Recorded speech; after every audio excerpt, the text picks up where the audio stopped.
Hi, I'm Andrew McNair, and today we're answering the question, can philanthropy save democracy?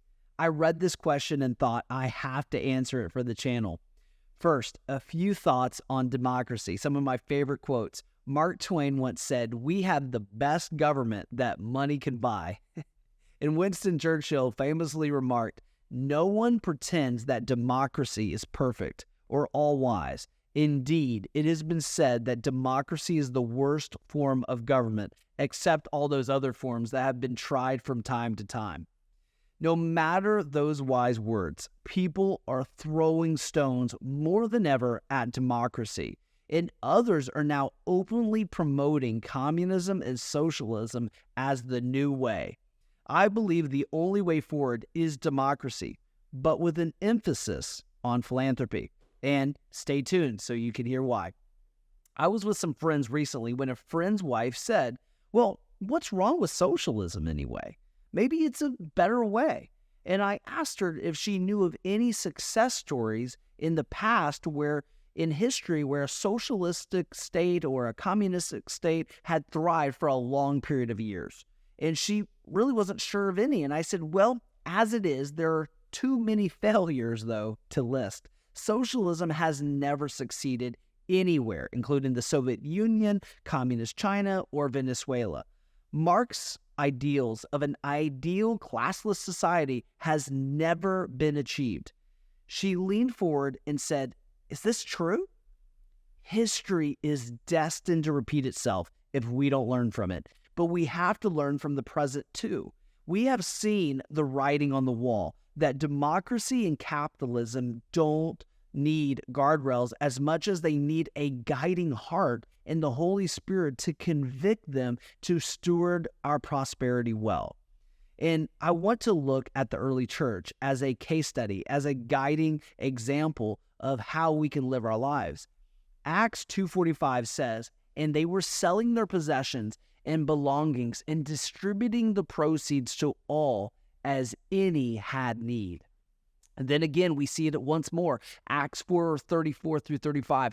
"There was not a needy person among them, for as many as were owners of lands or houses sold them and brought the proceeds of what was sold and laid it at the apostles' feet, and it was distributed to each as any had need."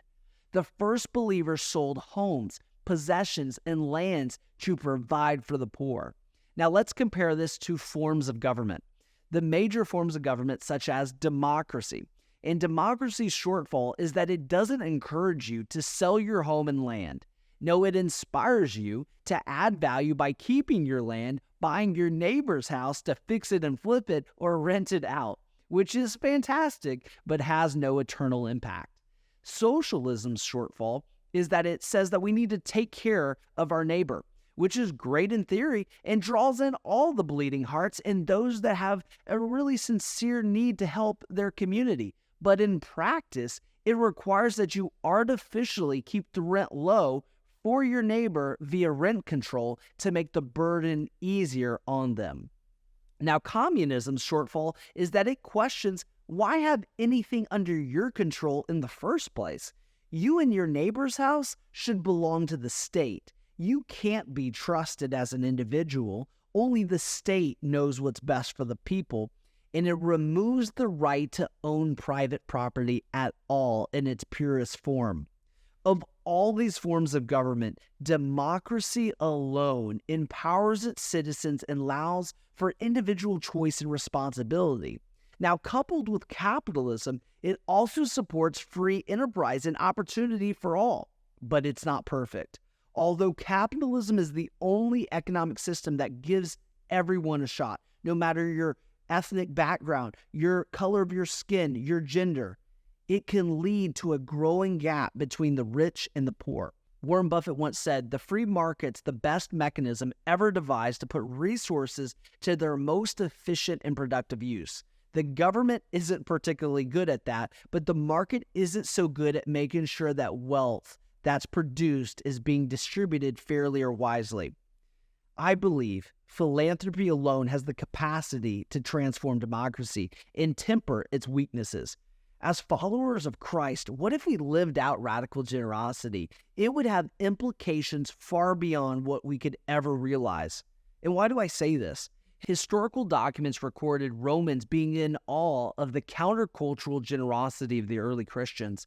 The Roman Emperor Julian complained about them, saying the impious Galileans support not only their own poor, but ours as well. Everyone can see that our people lack aid from us, aka the government. The Romans were so shocked that the early church was selling their homes to provide for those in need. They were selling off possessions in order to give abundantly. They weren't being coerced, guilted, or led into the woods by a charismatic lunatic. No, they were willingly giving up what they had. No one had to ask them. Why did the Romans take note? Rome was curious because they had to enslave, kill, pillage, and tax citizens to get them to comply for the overall good of the Roman Empire. Yet here were citizens giving freely out of the overflow of their changed hearts despite their poverty. That shows us that the change that starts with us in our hearts. And as believers, what if we viewed what we have not as mine and yours, but ours under God? How would that change our communities? How would it improve our witness? If we want spiritual revival to take place in our country, then we must not only preach about revival, pray about revival, and worship hoping for revival, we must give sacrificially towards revival. Now you may be saying, Andrew, that sounds nice and all, but how does this look practically? The best witness we can have openly is our generosity. This is one of the key factors that made the first century church movement spread so rapidly. Think of what could happen today. Now, 21st century plus, hardworking Christian families decided to no longer idolize the American dream and instead replaced it with a dream of seeing the gospel preached and lived out radical generosity, lived out with a revolutionary gospel that will beckon a response. People will have to ask, why? It doesn't make sense, because giving away money and possessions instead of gathering more is so shocking. At the end of the day, if the poor and the needy aren't cared for, the church has failed, and we are failing. The services that once made a way for orphans and widows and the poor to survive are presently underfunded. Yet so many of us are unmoved and fail to see a connection between our minimal generosity and these problems. I've witnessed firsthand professing Christians complain about taxes and in nearly the same breath condemn giving to the church. In essence, they're saying, I don't want the government to help the needy, nor do I want to support the church to help the needy. How far we have from a Christ-like perspective, how far we have slid. Jesus had so little from a worldly perspective, yet he gave so much. He gave it all. So where do you start? Change your mindset. Generosity isn't a pay it forward, one-time kind of thing. It's a habit. It's a way of life. It becomes a testimony, like the early church, making giving a pattern and a complete lifestyle of your biblical stewardship in your walk with Christ. And don't think this is about how much you make, because you can give even if you have a lot, and you can give if you have little. No matter what your net worth is and what you're bringing in, this is about living with purpose and using your time, resources, and funds to make a difference and help those in need. So be intentional. Tithe to your local church. Give wherever and whenever you see a need. Give sacrificially to support gospel ministries. Live with open-handedness. Recognize that all that you have belongs to God, and you are here not as a consumer, but as a steward that wealth must pass through. To wrap up today, it's concerning that so many young people today are being lured in by a false promise of socialism and communism. Half of millennials say they're open to living under socialism and see capitalism as greedy and a way to exploit others. The future of democracy is at stake, but I'm not the first person to raise this alarm. Our founding fathers had these same concerns. John Adams said, "Our Constitution was made only for a moral and religious people. It is wholly inadequate to the government of any other. In a democracy, you have the freedom of choice, including the freedom to give. And that makes all the difference. And I'll leave you with those thoughts today. I want to thank you for watching, and if you like this video, be sure to click subscribe and check out all of our other videos on our channel. Be sure to check out my story, From Greedy to Generous, by clicking richyoungandpowerful.com/book to pick up a copy of The Giving Crisis today.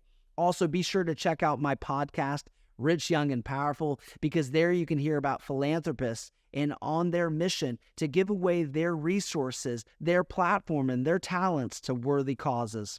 Until next time, remember to invest your life into something that will outlive it. Now that's living to give.